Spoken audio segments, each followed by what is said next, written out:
Now we've completed the internal door pack, we can return back to the roof truss. So the first one to do is the depot end section, which is here, and the roof truss that I've got on there requires its diagonal support to be cut at each end, so that will allow the top box to fit there.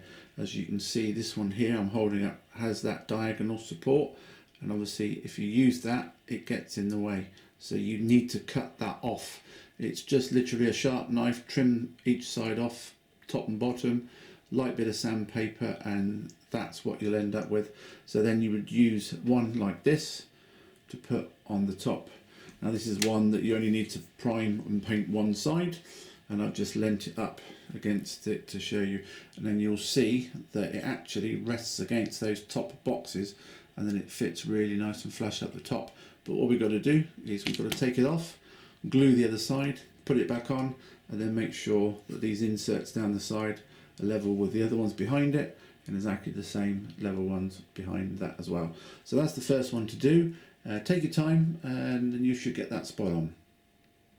And there we have our roof truss glued to the depot end panel, nice and flush down the sides at the top for the roof, and again around the sides flush against the insets as well. So when we put the side panels on, it would be nice, and obviously you may get some glue seeping out in between those rafters.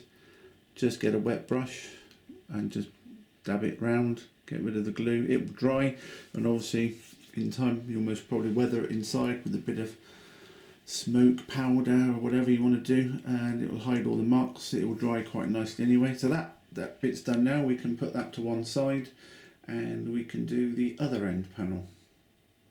Now we come to the other end of the depot, the end panel, and I've got the roof truss ready to fix on. I've turned it upside down. This is the non-painted side, although there's a small bit of paint here and there, but I'm going to add some bits of glue to the down supports in and around the cross truss, and then I'm going to offer it up against the end, make sure it fits flush at the top by holding it up. It's easier then to make sure it's all nice and flush, and then make sure the ends match here, here and here as well, and then we'll let that one dry. So I've added some glue down the side supports, just dabbed it all over, mainly focusing on where the cross struts join, so there's bigger blobs of glue just to hold it in place down the end as well. So what I'll do is I'll tip it upside down and I'll fit it on the panel.